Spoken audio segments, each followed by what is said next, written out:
നമ്മൾ പറഞ്ഞു DNA എന്ന് പറയുന്ന മമേലിയൻ സെല്ലില് 2 മീറ്റർ ആണ് ലെങ്ത്. അപ്പൊ ഈ 2 മീറ്റർ ആയിട്ടുള്ള ലെങ്തിലുള്ള DNA എങ്ങനെയാണ് ഒരു സെല്ലിൽ പാക്ക് ചെയ്തിരിക്കുന്നത്?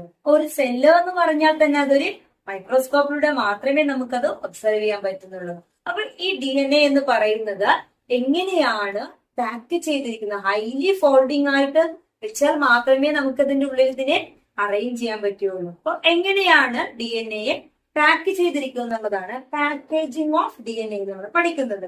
അപ്പൊ മമേലിയൻ സെല്ലിനെ പഠിക്കുന്നതിന് അല്ലെങ്കിൽ യൂക്യാരിയോട്സുകളെ പഠിക്കുന്നതിന് മുമ്പ് പ്രോക്യാരിയോട്സുകളിൽ എങ്ങനെയാണ് ഇത് പാക്ക് ചെയ്തിരിക്കുന്നത് നോക്കാം. നമുക്കറിയാം പ്രോക്യാരിയോട്സുകൾക്ക് വെൽ ഡിഫൈൻഡ് ആയിട്ടുള്ള ന്യൂക്ലിയസ് ഇല്ല, അല്ലെ? ഇപ്പൊ DNA എന്ന് പറയുന്നത് ഒരു നെഗറ്റീവ്ലി ചാർജ്ഡ് പാർട്ടിക്കിളാണ്. ഈ നെഗറ്റീവ്ലി ചാർജ്ഡ് പാർട്ടിക്കിളോടൊപ്പം തന്നെ ചില പോസിറ്റീവ്ലി ചാർജ് ആയിട്ടുള്ള പ്രോട്ടീൻസുകൾ ഇവയെ ന്യൂക്ലിയസിൽ ഇങ്ങനെ എന്ത് ചെയ്ത് ഹോൾഡ് ചെയ്ത് നിർത്തുന്നു. അപ്പൊ ന്യൂക്ലിയസ് ഇല്ലാത്തത് കൊണ്ട് തന്നെ ഇതിങ്ങനെ സ്കാറ്റേഡ് ആയിട്ടാണ് കാണുന്നത് നമ്മൾ വിചാരിക്കും. പക്ഷെ അങ്ങനെയല്ല, മറിച്ച് പോസിറ്റീവ് ചാർജ് ആയിട്ടുള്ള ചില പ്രോട്ടീൻസുകൾ ഈ നെഗറ്റീവ് ചാർജ് ആയിട്ടുള്ള DNA ഹോൾഡ് ചെയ്തുകൊണ്ടാണ് പ്രൊക്യാരിയോട്സുകൾ നിർത്തിയിരിക്കുന്നത്. അപ്പൊ അതുകൊണ്ട് തന്നെ ഈ സ്ട്രക്ചറെ വിളിക്കുന്ന പേരാണ് ന്യൂക്ലിയോയിഡ് എന്ന് പറയുന്നത്. ന്യൂക്ലിയോയിഡ് സ്ട്രക്ചറുകളായിട്ടാണ് പ്രൊക്യാരിയോട്സുകളിലെ DNA പാക്ക് ചെയ്തിരിക്കുന്നത്. യുക്യാരിയോട്സിലേക്ക് വരികയാണെങ്കിൽ നമ്മളിപ്പോ മമേലിയൻ സെല്ല് പഠിച്ചു. 2.2 മീറ്റർ ആണ് ലെങ്ത് എന്ന് പറഞ്ഞു, അല്ലെ? അപ്പൊ ഇത്രയും ലെങ്തിലുള്ള DNA എങ്ങനെയാണ് ഇതിനിങ്ങനെ അറേഞ്ച് ചെയ്തിരിക്കുന്നത്? ഒരു സെല്ല് എന്ന് പറഞ്ഞാൽ തന്നെ നമുക്കറിയാം അത് മൈക്രോസ്കോപ്പിലൂടെ മാത്രമേ നമുക്ക് ഒബ്സർവ് ചെയ്യാൻ പറ്റുകയുള്ളൂ. അപ്പൊ ഈ സെല്ലിനകത്ത് 2 മീറ്റർ ലെങ്തിലായിട്ടാണോ DNA അറേഞ്ച് ചെയ്തിരിക്കുന്നത്? DNA എന്ന് പറയുന്നത് ഒരു നെഗറ്റീവ്ലി ചാർജ്ഡ് ആയിട്ടുള്ളതാണ്. എന്നാൽ ഇതിനോടൊപ്പം തന്നെ പോസിറ്റീവ് ചാർജ് ഉള്ള ചില പ്രോട്ടീൻസുകൾ കാണപ്പെടുന്നുണ്ട്. അപ്പൊ DNAയിൽ കാണപ്പെടുന്ന പോസിറ്റീവ് ചാർജ് ഉള്ള പ്രോട്ടീൻസുകളെ വിളിക്കുന്ന പേരാണ് ഹിസ്റ്റോൺ എന്ന് പറയുന്നത്. 5 തരത്തിലുള്ള ഹിസ്റ്റോൺ പ്രോട്ടീൻസുകൾ ഉണ്ട്. ഇതിൽ 4 ടൈപ്പിലുള്ള പ്രോട്ടീൻസുകൾ, അതായത് H2A, H2B, H3 and H4 എന്ന് പറയുന്ന ഹിസ്റ്റോൺ തന്മാത്രകൾ 8 എണ്ണമായിട്ട് കാണപ്പെടുന്ന ഒരു സ്ട്രക്ചർ. ഇപ്പൊ 4 എണ്ണമാണ് നമ്മൾ വരച്ചിരിക്കുന്നത്. ഇതിന്റെ മുകളിലായിട്ട് ബാക്കിയുള്ള 4 സ്ട്രക്ചറുകൾ ഇതുപോലെ ഫോം ചെയ്യുന്നു. അങ്ങനെ ഹിസ്റ്റോൺ എന്ന് പറയുന്നത് ഒരു ഒക്ടാമർ ഫോമിലേക്ക് 8 ഹിസ്റ്റോൺ തന്മാത്രകൾ ചേരുന്നതിനെ ഹിസ്റ്റോൺ ഒക്ടാമർ എന്ന് നമുക്ക് വിളിക്കാം. അപ്പോൾ ഇത്തരത്തിലുള്ള ഹിസ്റ്റോൺ ഒക്ടാമറുകളാണ് DNA-യിൽ കാണപ്പെടുന്നത്. അപ്പൊ DNA എന്ന് പറയുന്ന ഒരു സ്ട്രക്ചർ ഇതുപോലെയുള്ള ഹിസ്റ്റോൺ ഒക്ടാമറുകളെ ചുറ്റിയാണ് കാണപ്പെടുന്നത്.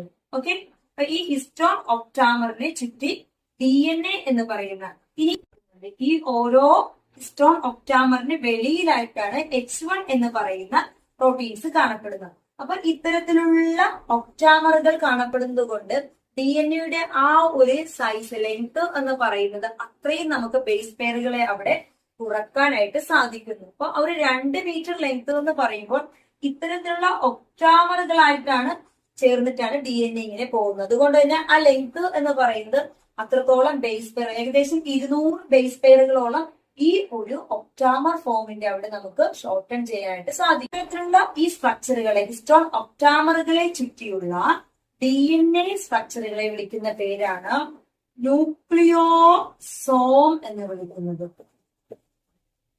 എന്താണ് ഒരു ന്യൂക്ലിയോസോം എന്ന് ചോദിച്ചാൽ ഹിസ്റ്റോൺ ഒക്ടാമറുകളെ ചുറ്റി കാണപ്പെടുന്ന DNA ആണ് ന്യൂക്ലിയോസോമുകൾ എന്ന് പറയുന്നത്. അപ്പൊ നമ്മൾ മൈക്രോസ്കോപ്പിലൂടെ നോക്കുന്ന സമയത്ത് സെല്ലില് ഇത് കാണപ്പെടുന്നത് ഒരു സ്ട്രിങ്ങിലെ മുത്തുകൾ ഇങ്ങനെ കോർത്തിരിക്കുന്ന പോലെയായിരിക്കും നമുക്ക് കാണുന്നത്. ബീഡ്സ് ഓൺ എ സ്ട്രിങ് എന്നാണ് പറയുന്നത്. ഓക്കെ, ഈ ഓരോ ബീഡായിട്ട് കാണപ്പെടുന്നത് ന്യൂക്ലിയോസോമുകളാണ്.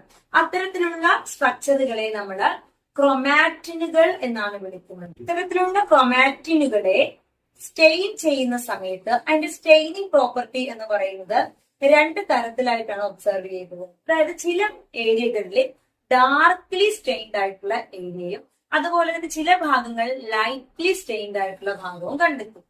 ഇതിന്റെ അടിസ്ഥാനത്തിൽ 2 ടൈപ്പ് ഏരിയകളാണ് ക്രൊമാറ്റിനിൽ കണ്ടെത്തിയത്. ഡാർക്ക്ലി സ്റ്റെയിൻഡ് ആയിട്ടുള്ള ഏരിയ അല്ലെങ്കിൽ ഡെൻസ്ലി പാക്ഡ് ആയിട്ടുള്ള ഏരിയ ഹെറ്ററോക്രൊമാറ്റിൻ എന്നും അതുപോലെ ലൂസ്ലി പാക്ഡ് ആയിട്ടുള്ള ഏരിയയെ യൂക്രൊമാറ്റിനുകൾ എന്നും വിളിക്കും. ക്രൊമാറ്റിൻ എന്ന് പറയുന്നത് the region of chromatin loosely packed which Staines light. ഈ ഏരിയയുടെ പ്രത്യേകത എന്ന് പറയുന്നത് യൂക്രൊമാറ്റിൻ ഏരിയ ആണ് ട്രാൻസ്ക്രിപ്ഷണലി ആക്റ്റീവ് ഏരിയ. ഇപ്പൊ DNA നടക്കുന്ന ട്രാൻസ്ക്രിപ്ഷൻ എന്ന് പറയുന്ന പ്രോസസ്സ്, DNA നിന്ന് mRNA ആയി, mRNA നിന്ന് ആ പ്രോട്ടീനെ സിന്തസൈസ് ചെയ്യുന്ന ആ പ്രോസസ്സുകൾ നമ്മൾ ഡീറ്റെയിൽഡ് ആയിട്ട് പഠിക്കും. അത്തരത്തിൽ DNA നിന്ന് mRNA ആയി മാറുന്ന ട്രാൻസ്ക്രിപ്ഷൻ പ്രോസസ്സ് നടക്കുന്ന ഏരിയ ആണ് യൂക്രൊമാറ്റിൻ എന്ന് പറയുന്നത്. എന്നാൽ ഹെറ്ററോക്രൊമാറ്റിൻ എന്ന് പറഞ്ഞാൽ ഡെൻസ്ലി പാക്ഡ് ആണ്, സ്റ്റെയിൻ ഡാർക്ക്ലി ആണ്, ട്രാൻസ്ക്രിപ്ഷണലി ഇനാക്റ്റീവ് ഏരിയ ആണ്. പരീക്ഷയ്ക്ക് 2 മാർക്കിന്റെ ചോദ്യമാണ്. Differentiate between euchromatin and ഹെറ്ററോക്രൊമാറ്റിൻ.